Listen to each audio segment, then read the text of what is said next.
Now call on Alex Rowley. Up to 6 minutes, please, Mr Rowley. Thank you, Presiding Officer. I would also want to thank Jim Eadie and the committee for producing this report.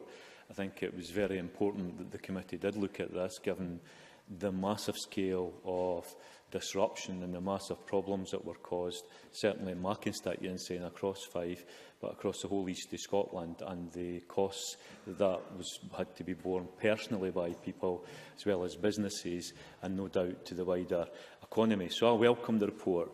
Both Adam Ingram and the Minister, Derek Mackay, have been at pains to stress that no warnings of a defect were there, and I don't disagree with that. I actually think this report will be important, and people will read this report and will be able to draw conclusions for themselves of what exactly happened in the history of the maintenance of the bridge. I would want to draw attention to a couple of points. Firstly, I would want to, in the conclusion, agree with the committee that we should congratulate and thank all those who worked so hard to get the bridge opened again, given the devastating impact that was happening. I would also like to including those who the Minister and Adam Ingram have talked about, but I would also want to include the police, who had to work very hard, and the local authorities and the local authority staff. I know on the Fife side, particularly the transportation staff within Fife Council, did an amazing job given the circumstances. The crux of the matter for me is this question of, in 2010, whether FETA at that point were going to go ahead and replace the Truss End links. And in this report itself, there's a significant point, I think, that's drawn out by Transport Scotland, where the officer draws the difference in approach between FETA and themselves. And he says, when talking about FETA's approach, here is everything that we want, whereas Transport Scotland build up from the bottom. We highlight the minimum funding requirement for maintenance to ensure the safe operation of the asset and for the works that are required to maintain the structural integrity of the bridge. We then consider the risk of not doing the work. And if you then look at where the former bridge master, Barry Colford, gave evidence to the committee, he was asked if the works had gone ahead in the Truss End links, would that have resulted in the bridge not being closed? And what he does say is this: as an engineer, I do not want to answer hypothetical questions. All I can say is that at the point we intended to replace the Truss End links, the capital programme included what we considered needed to be done on the Forth Road Bridge. It was not a wish list. And what we wanted to do included what we considered needed to be done. Obviously, finance then came into that. So it's clear at that point in time that FETA considered, and the engineers and the advice of the engineers considered, that the Truss End links should be replaced, and that was their intention up until the point where their budgets were cut. Now, whether had that all happened, would the bridge still have run into these problems? I suspect it would not. But it is up to people to draw the conclusions themselves from reading the report. The bottom line for me is this works was planned.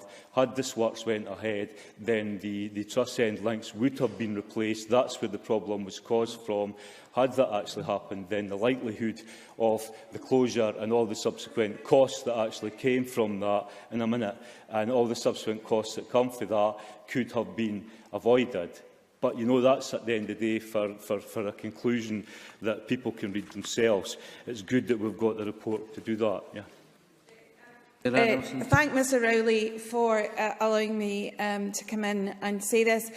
And while we can say what ifs and what might have beens, the fact of the matter is that the Truss End link, the scoping of that project had not been done, and there is absolutely no guarantee that the replacement of the Truss End links would have been completed before this fault emerged on the bridge.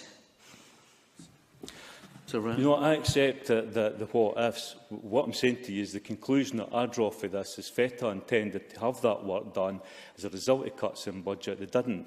The Bridge Master actually went on to say that FETA had the governance of the bridge, but the funding came from a third party. We had to deal with that, but the capital programme included what we felt needed to be carried out. So on the expertise of the engineers at that point in 2010, they believed that the truss end links needed to be addressed. Mr Derek Mackay. Well, I'm sure, of course, the members are also aware, having read the report and understanding the indicative capital programme, that paint jobs, landscaping and vehicle replacement was also in the capital programme, and I'm not sure Alec Rowley would agree that those were the top priorities. But rather than supposition or raising questions as if we don't know the answer, how about I ask Mr Rowley to look at the board paper that says why they didn't take a scheme forward? On the board papers from FETA on the 16th of December 2011, it says, given the cost and difficulty in replacing these elements and the potential disruption to bridge users, further examination of the probability of certain combinations of load occurring and further structural analysis has been carried out. As a result of this work, there is now the potential to upgrade the existing links rather than carry out a full replacement. Will the member maybe stick to the facts rather than empty rhetoric and political supposition? Mr Rowley. Presiding Officer, I think, at the end of the day, the report is there. The report speaks for itself. The evidence speaks for itself, and I'll allow people to draw their own conclusions. If I can just briefly, given the time that the Minister took there's another important point that I want to come to in terms of the report itself. I'm delighted that the committee has made the recommendation in its legacy report, or will make it, that we need to consider further work on the issues in terms of the impact on businesses in particular. I wrote to the Minister and highlighted a whole different type of emails that came and contact I've had for companies in Fife, and I'm afraid to say the Minister never really gave any real recognition to the major financial difficulties that companies actually faced. There was a degree of ignoring the facts when it comes to how businesses in Fife have been impacted by this.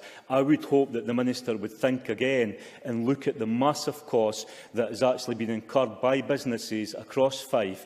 I would hope that he would consider the massive impact that this closure had on businesses, on jobs in Fife, and hopefully the committee that precedes this committee will pick this issue up and continue to run with that.